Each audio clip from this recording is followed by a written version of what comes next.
నటసింహ నందమూరి బాలకృష్ణ అఖండగా నటించిన సినిమా అఖండమైన అమేయమైన block buster hit అయింది. తరువాత BB4 అనే పోస్టర్ నటసింహ బర్త్డే నాడు రిలీజ్ అయింది.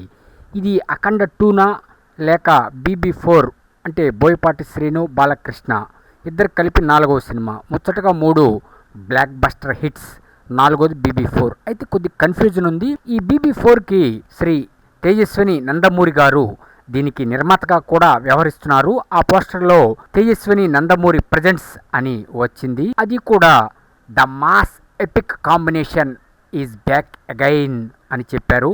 మన బాలయ్య బాబుకి జన్మదిన శుభాకాంక్షలు అని ఆ పోస్టర్లో ఉంది. బోయపాటి శ్రీను, రామ్ ఆచంట, గోపి ఆచంట. ఈ పోస్టర్ని చూస్తే మనకి ఒక విషయం అర్థమవుతుంది. పోస్టర్ వెనుక భారీ చక్రం, వెనుక ఆకాశం. అంటే మా ఉద్దేశం ప్రకారం ఇది అఖండ 2నే, కాకపోతే నిర్మాతలు మారారు అని ఒక విధంగా చెప్పచ్చు. ఇప్పుడు నటసింహ గురించి సెన్సేషనల్ వార్త ఏమిటి అంటే, ఆయన హ్యాట్రిక్ హీరో అయిపోయాడు. ఎలక్షన్లో ఎమ్మెల్యేగా గెలిచాడు హిందూపూర్లో. సినిమాల్లో బ్లాక్ బస్టర్ హిట్స్ కొట్టేసి డబుల్ హ్యాట్రిక్ బ్లాక్ బస్టర్ హీరోగా నిలిచాడు.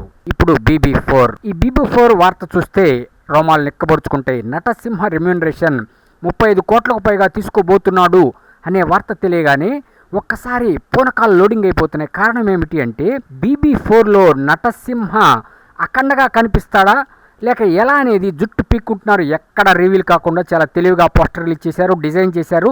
అద్భుతమైన ఈ డిజైన్ని చూస్తే మైండ్ బ్లోయింగ్. సో ఇది కూడా భక్తి రస ప్రధానంగా ఉండే చిత్రం. అంటే ఈ సినిమాలో ఇక్కడ ఒక్క విషయం, మిరియాల రవీందర్ రెడ్డి గారు అఖండ 1 నిర్మించారు. ఇప్పుడు ఈ అఖండ 2 మిరియాల రవీందర్ రెడ్డి గారు నిర్మిస్తారా? ఈ BB4 వేరే కథన, జుట్టు పీక్కుంటున్నాం, ఏదైనా సరే రీవీల్ చేస్తే గానీ బయటికి రాదు. కానీ ఒక్క విషయం మాత్రం వాస్తవం, అద్భుతమైన బ్లాక్ బస్టర్ హిట్స్ ఇస్తున్న, ఇండస్ట్రీ హిట్స్ ఇస్తున్న నటసింహ నందమూరి బాలకృష్ణ రెమ్యూనరేషన్ 35 కోట్లు అంటే అది పెద్ద విషయం కాదు. ఆయన దృష్టిలో చాలా తక్కువ. ఏది ఏమైనా సరే, రాబో ఏ సినిమా అయినా సరే wonderful massive thunderbolt black busters అవుతాయి. 2025 కూడా నందమూరి నామ సంవత్సరమే, రాసి పెట్టుకోండి.